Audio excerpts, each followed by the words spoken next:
So here I am in the middle of trial. I'm litigating this case. And it's a big case. And I'm cross-examining this woman who's on the stand, and I'm thinking, she's not telling the truth. And I'm going to get to the truth. At the time, I was very egocentric. I thought if nobody could win the case, I wanted that case, because I thought I could really win it. And I had this big ego. And I thought, I'm going to cross-examine this woman, and I want to get to the truth. However, I'm not going to destroy her the way I have seen so many attorneys and judges do unnecessarily. But I will get to the truth. And that was my last rational thought at that time. Now, remember, I wasn't spiritual and I wasn't religious.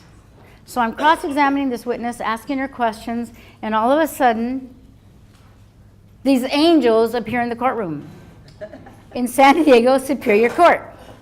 Angels in the courtroom. And I'm thinking, what the, angels, and I hadn't seen them since I was very little in books, and I thought, okay, those are angels, I can see them. And I'm crossing, and I'm making motions, and I'm making objections, I'm listening to the judge and the discussions and what's going on, and all of a sudden, I see spirit come in, entities come in, which I didn't know what they were. I thought I was having a mental breakdown. I thought I was going crazy. I had no idea what was going on. It was completely scary to me.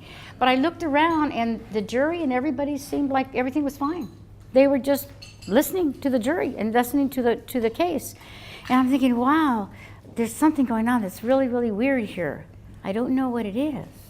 So as I'm thinking this and litigating the case, I'm also looking at spirit, and they're talking to me, and I'm hearing them, which was even worse. And part of me is the soul is knowing truth. So I'm using the evidence being given to me by the spirit realm to cross this woman. It wasn't evidence that my investigators had. And I'm also thinking, I'm going crazy. I'm having a mental breakdown. There's something wrong with this. And Nancy had been into transcendental meditation all of her life, her family and everybody, but she wouldn't talk to me because I was so traditional. She said I was too uptight, I would never get it. So I sat down at the council table during the recess, and she says, where did you get all the evidence? And I said, it's written above her head. And she was very calm. Luckily, she was very calm. It centered me. And she said, oh, that's really good. And she just kept writing. And I thought, this lady's crazier than I am, and then she said something really weird, like, your heart's open and you're connected to the universe, and so you're getting information. And I think, oh, she's really weird. I don't know what she's saying, but it's kind of weird. During this process, while I'm cross-examining the witness, this white entity walks up and touches the witness on the right shoulder. And it's the form of a man, but it's a white ghost. A child would say this is a ghost. And he's talking to me. And he said, I'm her father, and I want her to know that I'm in court with her today. So nothing mattered after that. I loved litigating. I loved being a trial attorney. I didn't want to be one anymore. There was a world I didn't know, and I wanted to know that world. And it was so incredible to think that there's something beyond my ego and the physical and being a congresswoman and being a politician. And there's something that's really wonderful. So since then, the spirit realm has been working with us very, very closely, many, many years. I lost all interest in everything except whatever this was. I didn't know what it was. I didn't know it was spiritual. I didn't know anything. I didn't know there was such a thing as a spiritual teacher, nothing. I just dropped everything and said, I want to know, what is this? And why am I being exposed to this? What is this about?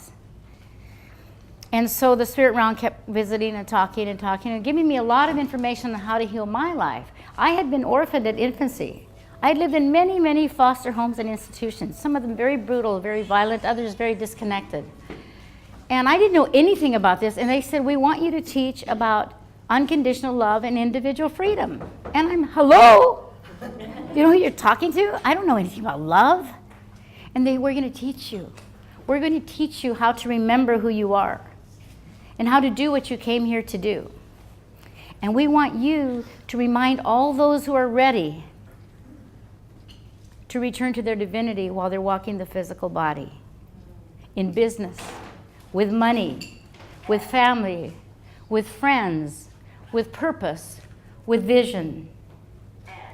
They're going to come to you, and you will remind them how we taught you, you will teach them.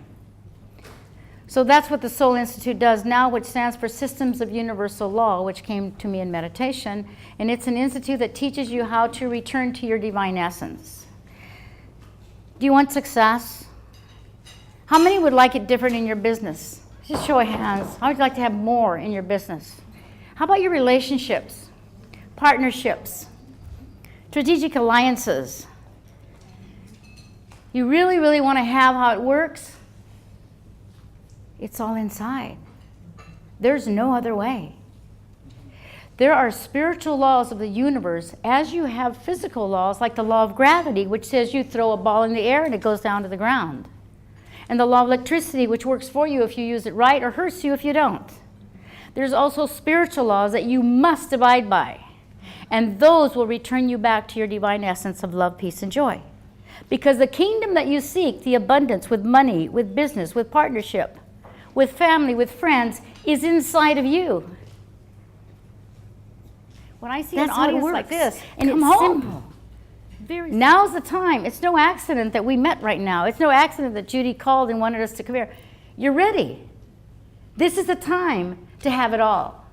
This is the time to be the love, the peace, the joy, the essence of your divinity, and share it with all that you touch, and take many home, returning to their divine essence of love and freedom. That's who you are right now. Claim it. The masters await you. You made the promise long ago, and they're awaiting you to keep that promise. Thank you.